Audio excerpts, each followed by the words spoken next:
할렐루야. 오늘도 하나님의 은혜가 우리의 삶 가운데 가득하기를 간절히 소원합니다. 사도행전을 묵상합니다. 사도행전은 또 성령행전이라고 이렇게 또 말하기도 하죠. 예수님이 부활하셨고요. 예수님이 부활하셨고 십자가에 죽으신 이후 부활하셨고 승천하셨습니다. 승천하셨는데 승천하시기 전에 예수님께서 사람들의 약속을 하셨잖아요. 내가 가면은 보혜사 성령이 너에게 올 것이다. 그래서 그 약속하신 그 성령이 사람들에게 임했습니다. 오셨습니다. 그리고 그 성령님에 따라서 이 사람들이 쫙 인도함을 받는 그 이야기가 바로 이 사도행전의 이야기죠. 놀라운 것은 말이죠. 성령님께서 이제 역사를 하시니까 3,000명이 교회로 돌아오기도 하고 5,000명이 돌아오기도 하고 이런 기적과 같은 역사들이 바로 교회에 나타났다라고 하는 거예요. 와. 뿐만이 아니라 바로 교회 안에 변화와 성숙과 부흥의 역사들이 계속해서 나타났다라고 하는 겁니다. 사도행전은 이 성령님이 함께 하시고 나타나는 기적들이 정말 많이 등장을 합니다. 그 많은 기적 중에 하나가 바로 오늘 같이 볼 건데 이 물질에 대한 생각의 변화입니다. 과거에는 이 물질, 돈이라고 하면 이 개념이 내가 소유하고 있는 것이다 라고 하는 이 생각이 다 아주 지배적이었죠. 그래서 여러분, 예수 믿기 이전에 사람들은 물질을 많이 갖는 것이 하나의 그 관례적인 일반적인 사람들의 모습이었습니다. 영화나 드라마 같은 데서도 등장을 하잖아요. 한 도시에 영주가 있었고 한 나라의 왕이 있었는데 이 사람들이 얼마나 많이 욕심을 부리면서 그 물질들은 뭐하냐면은 뭐 금으로 된 그릇이나 뭐 돈이나 이런 것들을 창고에다 가득히 쌓아놨던 거예요. 근데 결국 그 영화나 드라마에 보면은 그렇게 그냥 욕심을 부린 사람은 죽게 되죠. 죽기 1분 전까지도 그냥 이거를 못 나가지고 그러다가 죽는 그런 모습들을 좀 보게 되죠. 그런 모습들을 보면 아이 참 바보 같은 사람들 이렇게 생각을 하기도 합니다. 생각해 보는 건 왜 사람들이 이렇게 죽는 순간에도 이 물질이나 돈 같은 것을 놓지 못하는 것일까? 꼭 붙잡고 있는 것일까? 생각을 했죠. 이게 우리가 사는 삶에서 우리가 사는 상황에서 이 물질이 우리 인생에 차지하는 비중이 너무 크다라고 하는 거예요. 너무 크다라고 하는 거예요. 그래서 경제적인 이 부분에 대해서 많은 사람들이 생각을 하기도 하고 또 정의를 내리기도 한다는 거죠. 그런데 저는 이 성경을 보면서 사람들의 심리 또 행동을 보면서 성경에 말하고 있는 인간의 본질이 정말 참 맞다라고 하는 생각을 하게 됩니다. 성경은 물질을 대하는 우리 사람들의 태도가 이렇다라고 명확하게 얘기를 하고 있다는 거죠. 여러분 들으세요. 참고적으로 마태복음 6장 19절로부터 21절은 물질에 대해서 이렇게 얘기를 합니다. 너희를 위하여 보물을 땅에 쌓아두지 말라. 거기는 좀과 동록이 해하며 도둑이 구멍을 뚫고 도둑질하느니라. 오직 너희를 위하여 보물을 하늘에 쌓아두라. 거기는 좀이나 동록이 해하지 못하며 도둑이 구멍을 뚫지 못하고 도둑질도 못하느니라. 내 보물이 있는 곳에 내 마음도 있느니라. 성경이 이렇게 말하고 있다는 거예요. 너의 보물이 있는 곳에 너의 마음도 있다라고 하는 거예요. 물질이 있는 곳에 우리의 마음이 있다라고 하는 거예요. 우리의 마음은 이 물질을 정말 많이 생각한다라고 하는 거죠.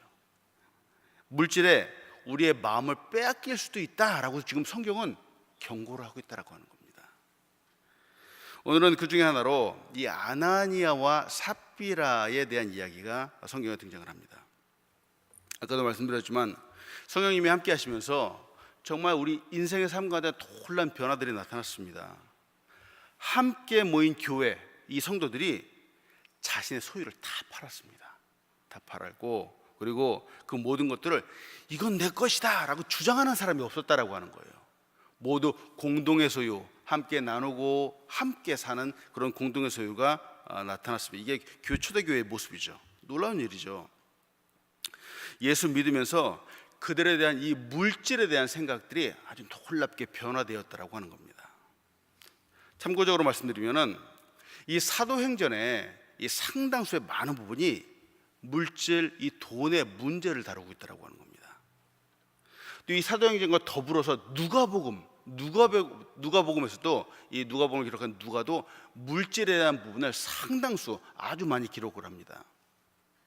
대표적인 것들이 누가복음 7장에 나오는데 빚진 자들에 관한 이야기가 나오잖아요. 50데나리온 빚진 자, 500데나리온 빚진 자, 바로 그런 빚진 데나리온 빚진 사람들에 대한 이야기가 나오고, 또 이 착한 사마리아인 이야기가 누가복음에 등장을 합니다.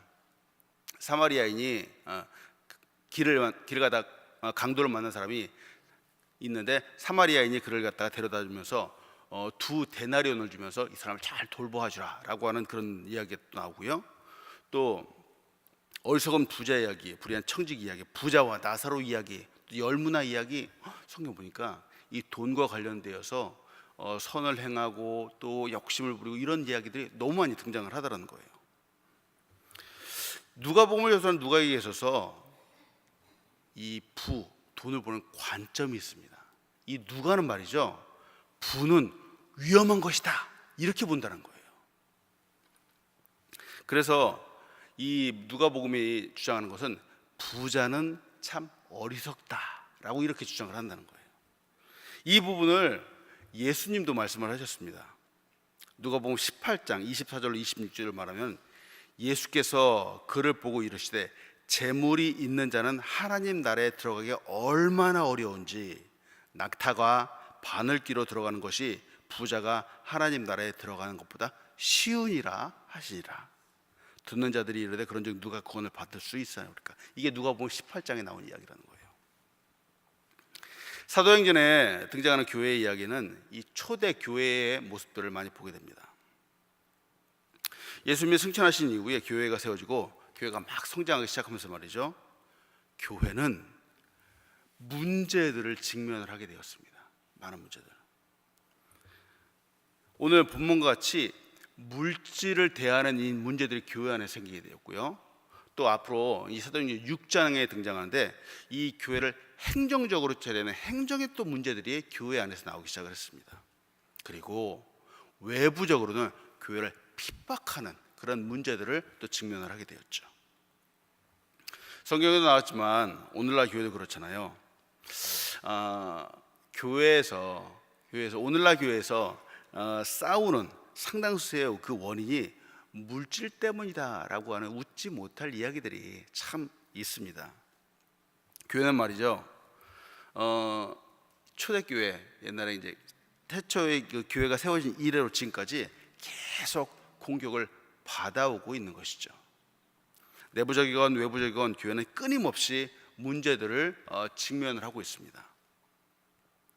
중요한 것은 이 문제들이 교회를 흔들고자 하는 사탄의 계략이 숨어 있다고 하는 거죠. 그래서 우리는 이 땅에 건강한 교회를 추구하고 세워가야 하는 사명이 우리에게 있다는 것입니다. 건강한 교회, 복음이 충만하고 사랑이 넘쳐서 이런 돈의 문제에도 결코 흔들리지 않는 교회, 이런 교회가 바로 우리 교회가 되면 참 좋겠습니다.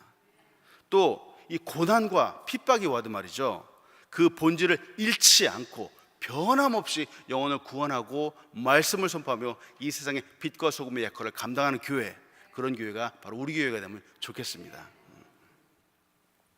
오늘 본문에서 보면 어제 본문인 4장 36절과 37절도 같이 한번 보면 좋겠습니다. 사도행전 4장 36절과 37절은 이렇게 말하죠. 구브로에서 난 레위족 사람이 있으니 이 이름은 요셉이라. 사도들의 일컬어 바나바라, 번역하면 위로의 아들이라 하니 그가 밭이 있음에 팔아 그 값을 가지고 사도들의 발 앞에 두니라. 여기서 요셉이라고 하는 사람이 등장합니다. 이 사람은 레위 사람입니다. 사도들이 그를 바나바라 이렇게 불렀다라고 하는 거죠. 그런데 왜 이렇게 불렀냐면은 이 사람이 물질을 대한 태도가 남달랐다라고 하는 거예요. 레위 족속이지만 그는 당시에 땅을 소유하고 있었습니다. 이전까지는 그가 갖고 있었는데, 중요한 것은 복음을 듣고 교회가 세워지고 서로 나누는 공동체가 되었을 때 중요한 것은 바로 이 시점입니다. 교회가 세워지기 시작했을 때 이 요셉이라고 하는 레위 족속이 자신의 밭을 팔았다라고 하는 거예요. 그리고 그 판 돈을 가지고 와서 사도들의 발 앞에 두었다라고 하는 거죠. 교회를 위해서 그 물질을 썼다라고 하는 겁니다. 어제도 여러분 설교 들으셔서 아시겠지만 레위인이라고 하는 이 사람의 독특성은 원래 땅이나 물질이 그들의 기업이 아니라 하나님의 그들의 기업이죠. 그래서 그들은 그들을 위한 땅을 갖는 것이 율법적으로 허락되지 않았었습니다. 구약시대 그들은 땅을 소유할 수 없었지만 이 역사가 요세푸스에 의하면은 약 1세기 교회가 세워진 이 시점에서는 그들이 부분적으로 자기들의 소유를 가졌다라고 이렇게 이야기를 합니다. 요셉이라는 사람, 바나바라고도 불리는 이 사람이 레위인이 땅을 갖고 있었는데 말이죠. 아까도 말씀드렸지만 제가 나누고 싶은 것은 이 사람이 땅을 팔았던 이 시점, 그 시점이 하필 지금 교회가 세워지고 성장하고 있는 지금 이 시점이라고 하는 거죠. 교회가 세워졌을 때, 교회가 세워지고 이제 성령의 역사가 나타나고 부흥하기 시작했을 때, 이때에 그가 자신의 소유를 팔았다. 그리고 교회에 드렸다라고 하는 겁니다. 교회가 세워지면서 이제 공동체 의식이 생기기 시작을 했습니다. 이 공동체는 과거 이스라엘 민족과 조금 달랐습니다. 이 안에는 아까도 말씀드린 이건 내 것이다 라고 주장하는 것이 없었다라고 하는 거예요. 자기의 것이라고 소유하는 이 주장하는 이 소유의식이 별다른 큰 의미가 없었다라고 하는 거죠. 다 함께 나누고 다 함께 공유하고 서로 사랑하고 아껴주고 자신을 위해서 부를 축적하는 그런 세상과 같은 그런 모임이 아니었다라고 하는 겁니다. 바나바가 이런 공동체를 위해서 자신이 갖고 있던 것들을 다 드렸습니다. 주었습니다. 사도들의 발 앞에 두었다라고 하는 것은 사도들에게 개인적으로 선물한 것이 아니라 바로 공동체를 위해서 사용하도록 헌납했다, 헌신했다, 헌금했다라고 하는 것이죠. 그 모습이 선하고 아름다웠다라고 하는 겁니다. 그리고 오늘 본문에서 아나니아와 삽브라가 등장을 하는데요. 이들의 모습이 바로 앞에 이 바나바의 모습과 대조적으로 보인다라고 하는 거죠.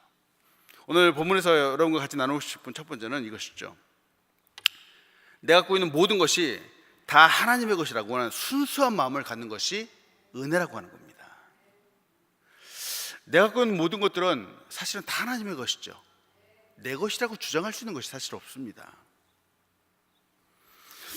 여러분 혹시 이 사람들과의 관계를 가질 때 말이죠, 변함 없는 사람을 혹시 만나보신 적이 있는지요? 제가 볼 때 여러분들은 하나님 앞에서 다 신실하시고 변함 없는 그런 분들 같아요. 옛날부터 지금까지 계속 변함없이 새벽을 사랑하고 예배를 사랑하고 기도를 사랑하시는 여러분들인 것 같습니다. 감사합니다. 근데 사람들이 세월이 지나면서 말이죠, 변한다라고 하는 거예요. 변한다라고. 사람들을 오래 만나다 보면 종종 그런 말을 하죠. 옛날엔 안 그랬는데 당신 변했어, 이런 말들을 갖다가 좀 한다는 거죠. 왜 변했을까? 그 처음에 보았던 그 순수한 모습들, 열정적인 모습들이 지금 변했다라고 하는 거죠. 옛날에는 정말 그 뜨거운 모습들이 있었는데 이제는 변해서 그런 신뢰감이 가지 않는다라고 하는 거죠. 사도행전에 등장하는 아나니아 삽비라가 그들도 공동체 안에서 함께 생활을 했던 사람들입니다. 그리고 그들도 자신의 소유를 분명히 팔았다라고 오늘 성경은 말하고 있다는 거죠. 사도행전 5장 1절은 이들에 대해서 이렇게 말하죠. 아나니아라는 사람이 그의 아내 삽비라와 더불어 소유를 팔아. 이 처음의 시작이 너무 좋죠. 아나니아가 그 아내 삽비라와 더불어 자신들의 소유를 팔았다라고 하는 거예요. 팔았던 이유가 무엇일까? 교회라고 하는 공동체가 이들의 마음을 움직였던 거예요. 마음을 움직였던 거죠. 아나니아에게도 자신이 갖고 있는 소유를 팔아서 함께 나누고 공유하고자 하는 이런 생각의 변화가 이들 가운데도 나타났다라고 하는 겁니다. 조금 너무 놀라운 일이죠. 이 아나니아와 삽비라가 교회를 만나기 이전에 그들 땅을 샀겠죠. 땅을 사서 자신의 소유를 모았는데, 그들이 땅을 산 이유는 자신들의 재산을 모으기 위함이었죠. 처음부터 내가 이 땅을 사가지고 자선 사업을 하고 어려운 사람을 구해주고 이런 의미를 가지고 땅을 사지는 않았겠죠. 그런데 그들도 복음을 들었습니다. 그들도 교회라고 하는 이 공동체를 경험을 한 거죠. 그래서 나름대로 헌신하고자 하는 순수한 마음을 가졌다라고 하는 거예요. 그런데 문제는 그들의 소유를 팔았던 그 동기 자체가 온전하고 순수한 마음에서 시작된 것이 아니라고 하는 것이 바로 문제입니다. 왜 그랬을까? 앞에서 말씀드린 레위족 속 사람인 이 요셉이라고 하는 사람이 그의 밭을 팔고 그 값을 헌금으로 내고 또 그의 태도, 그의 모습이 모범이 되었는데, 때문에 사도들이 그 사람을 요셉이라고 부르지 않고 바나바라고 불러줬다라고 하는 거예요. 바나바는 오늘 성경에 나오잖아요. 당신은 위로의 아들입니다 라고 하는 놀란 애칭을 주어졌다라고 하는 거예요. 근데 아나니아가 이 부분을 보고 생각을 한 겁니다. 물질을 드리고 이렇게 교회에 헌신하니까 사람들이 너무 좋아하네. 더군다나 바나바라고도 불러주네. 야, 나도 저것 좀 한번 해보고 싶다 라고 하는 이런 마음이 바로 아나니아의 마음속에 들었다라고 하는 거예요. 그래서 아나니아도 자기의 소유를 팔았던 것이죠. 바친다라고 하는 것은 좋지만 그 동기, 그 처음의 시작이 나빴다라고 하는 거죠. 순수하지 못했다라고 하는 거죠. 그리고 또 물질을 대하는 그들의 마음에도 변화가 생겼습니다.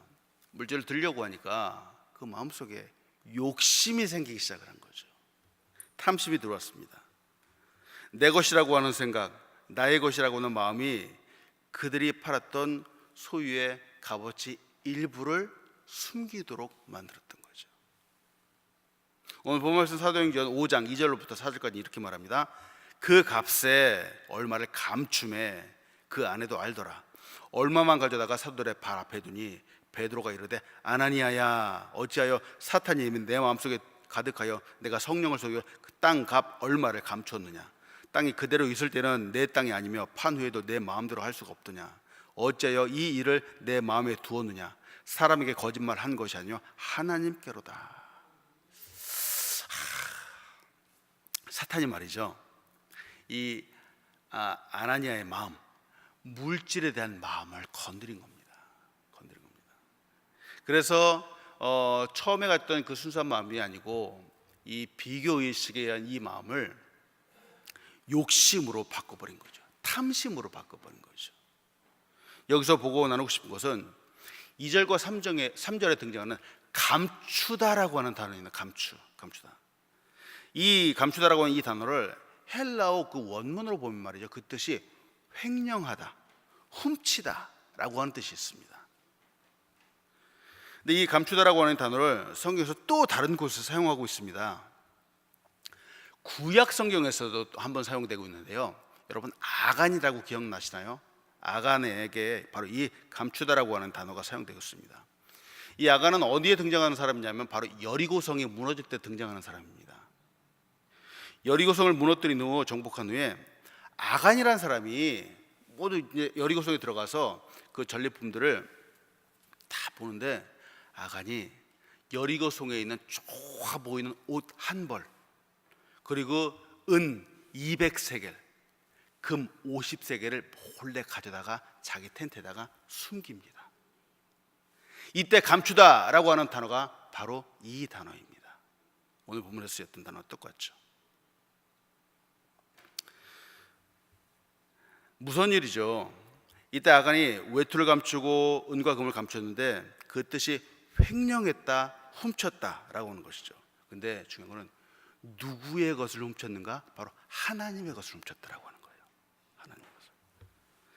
하나님은 처음 점령하는 이 여리고성의 모든 것을 기생 라합과 그와 함께 있는 가족들을 제외하고는 모든 것이 다 하나님께 온전히 바치라 라고 이렇게 명령을 하셨습니다. 바로 이거를 무시하고 자기의 것으로 가졌다라고 하는 거죠. 아간은 음을 보고 금을 보고 욕심이 생겼습니다. 그리고 여리고성에 그것을 아주 조금 감춘 것이죠. 하나님의 것을 훔쳤습니다. 오늘 본문에서 아나니아가 소유를 팔았는데 그 일부를 감추었다라고 말합니다. 그리고 그 안에 삽비라도 알았다라고 하죠. 이것이 왜 문제가 되었는가 생각해 보는 것은, 아나니아가 그 소유를 팔아서 드리고자 하는 것은 공동체를 온전히 순수하게 생각하는 그 마음이 아니라 바나바를 보면서 생긴 비교 의식 때문에 행했다라고 하는 거죠. 아나니아의 소유 중에 일부만 드린 것이죠. 그런데 일부를 드리면서 이게 내가 드리는 전부입니다 라고 또 속였다라고 하는 거죠. 그들은 그 판돈에서 원하는 만큼 헌금할 수 있었지만 바나바가 받았던 그 사랑과 존경심을 또한 받고 싶었기 때문에 마치 밭을 판 그 대가가 이것이 전부입니다 라고 바치는 것처럼 거짓 행동을 했다라고 하는 겁니다. 그들은 자신들의 그 판 값의 얼마를 감추었습니다. 물론 자기 것을 자기가 마음대로 하는 특권일 수도 있겠지만, 문제는 사도들에게, 아까도 말씀드린 사도들에게 가져다 주면서 이게 전부입니다 라고 거짓말을 했다라고 하는 거죠. 그들의 첫 번째 죄악은 바로 거짓말이었습니다. 사도들과 신자들 앞에서 자신을 거짓으로 소개를 하고 있다는 거죠. 4절에서 그렇게 말하잖아요. 너의 마음대로 할 수 없었느냐라고 다시 한번 물어보잖아요. 만약에 내가 정말 그 마음속에 요만큼만 하고 싶었다라면 나는 요만큼만 드리겠습니다 라고 해서 사실 문제될 수 없을 수도 있었겠죠. 근데 그들은 전체가 아닌 일부를 가져왔는데 이게 전부입니다 라고 거짓을 행했다라고 하는 거죠.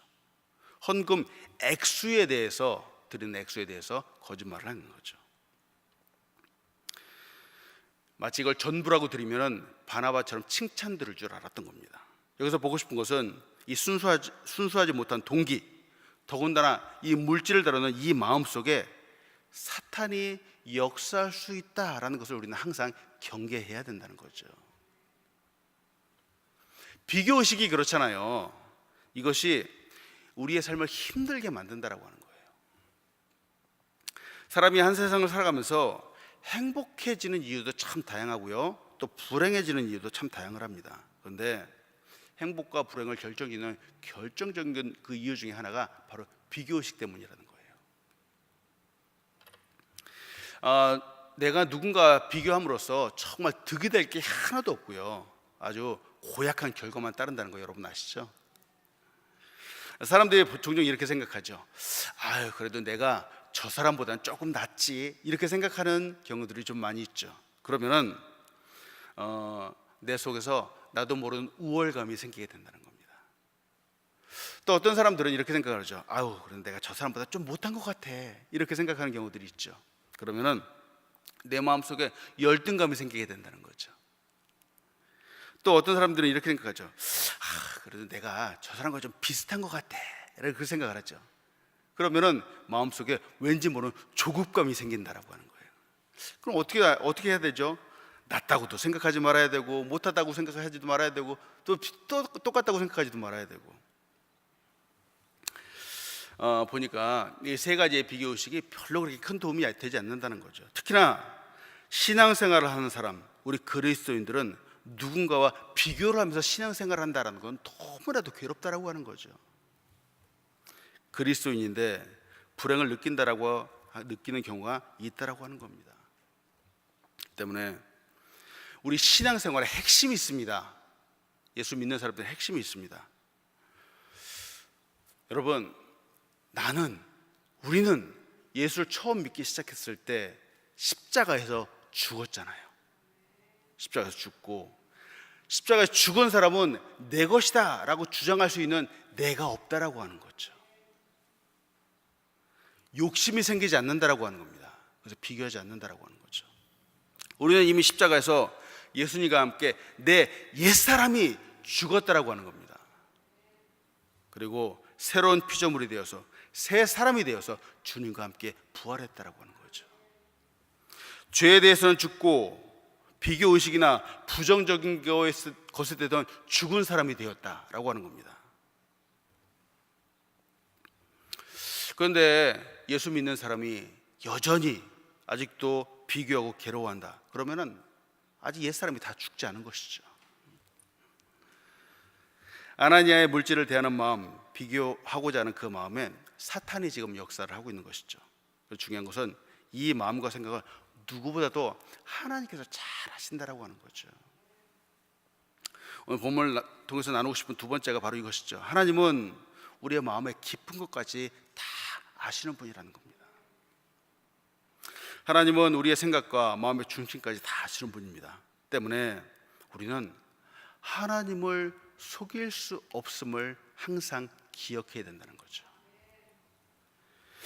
베드로가 이 사건을 통해서 보는 것은 아나니아의 뒤에서 아나니아의 마음을 움직이고 있는 사탄의 속임수입니다. 사탄의 속임수는 결국은 하나님을 속이려고 한다는 데 문제가 있는 것이죠. 이것들이 거짓이고 죄악입니다. 참고적으로 들으세요. 갈라디아서 6장 7절과 8절은 이렇게 말합니다. 스스로 속이지 말라. 하나님은 업신여김을 받지 아니하시나니 사람이 무엇으로 심든지 그대로 거두리라. 자기의 육체를 위하여 심는 자는 육체로부터 썩어질 것을 거두고 성령을 위하여 심는 자는 성령으로부터 영생을 거두리라. 우리 하나님은 업신여김을 받지 않으신다라고 우리 성경은 말합니다. 즉 하나님은 바보처럼 속임수를 당하지 않으시는 분이라는 거죠. 다 아신다는 겁니다. 우리의 모든 행위, 마음의 중심, 우리의 생각을 다 알고 계신 분이 바로 우리 하나님이시라는 거죠. 그래서 우리가 하나님을 전지전능하신 하나님이라고 부릅니다. 아나니아와 삽비라는 이 거짓말로 인해서 죽임을 당했습니다. 왜냐하면 그들의 그 거짓말이 결국은 베드로 앞에서 사람들 앞에서 한 것이 아니라 하나님 앞에서 성령님 앞에서 행한 것이 되었기 때문이죠. 여러분, 내 주변에 있는 사람들이 혹시 내 주변에 있는 사람들이 실수할 수도 있습니다. 아나니아처럼 그 마음속에 잘못된 생각이 잠깐 들어올 수 있습니다. 근데 중요한 것은 지금 삽비라의 역할도 너무 중요하다고 하는 거죠. 아내의 역할도 중요하다고 하는 거예요. 혹시 남편이 그런 생각을 했을 때 어느 성경은 삽비라도 알더라 하고 이렇게 끝나는데 아내가 그냥 알더라라고 끝나면 안 되는 거잖아요. 이건 잘못됐다라고 얘기를 해줄 수 있어야죠. 그러면은 정말 죽음을 면하지 않았을까요? 이 공동체가 좀 더 아름다운 공동체가 되지 않았을까요? 바로 이게 그리스도인의 책임이라는 거죠. 혹시 내 옆에 정말 이런 잘못된 생각을 순간적으로 할 수 있죠. 그때 사랑과 권면으로 격려해주고 다시 바로잡아주는 그런 노력이 우리에게 있어야 된다는 것이죠.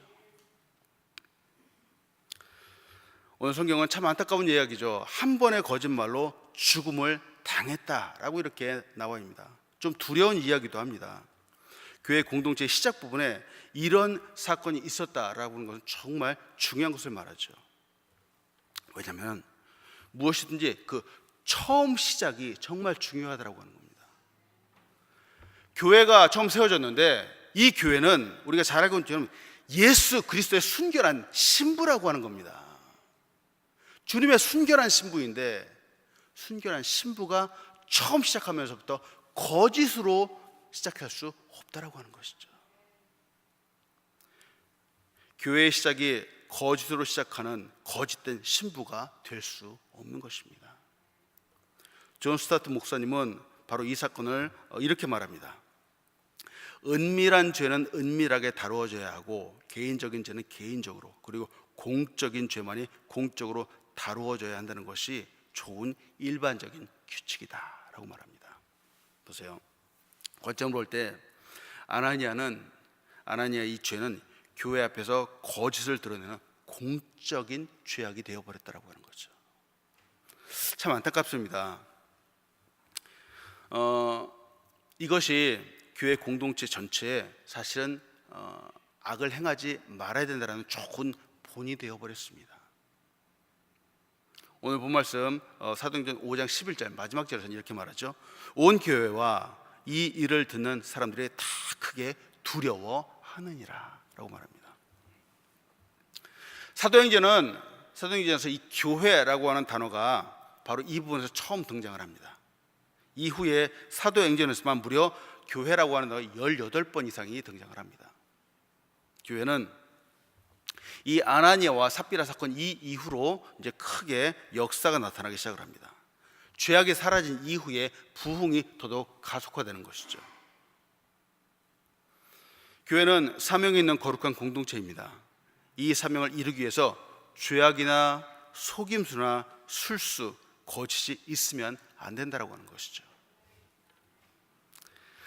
사회적인 공공기관도 정직하려고 노력을 하는데 하나님의 기름 부음을 받은 교회가 거짓으로 행할 수 없는 것이죠. 더군다나 하나님께서 이 죄악을 얼마나 심각하게 다루시는지 우리는 오늘 본문을 통해서 특별히 기억해야 합니다. 이 사건을 통해서 교회는 크게 두려워하였습니다. 말씀하시면서 이 부분을 생각해 봅니다. 지금 우리가 살고 있는 이 2018년도에도 매일같이 교회가 세워져 가고 매일같이 교회가 성장해 가고 부흥해 갑니다. 그리고 그 속에서 이 건강한 교회들을 무너뜨리려고 위협하는 거짓들이 매일같이 우리를 위협하고 있다라고 하는 것이죠. 사탄은 우리의 흔들리는 그 마음을 여지없이 이용할 수 있다는 것을 기억하시기 바랍니다. 아나니아에게 삽비라에게 했던 것처럼 오늘날 우리에게도 얼마든지 할 수 있다라고 하는 것이죠. 때문에 우리 그리스도인들은 말이죠, 더구나 이 가장 큰 이 물질에 대해서 정직하고 모든 것이 다 하나님의 것이다 라고 하는 이 청지기 정신을 바르게 가져야 된다고 하는 것이죠.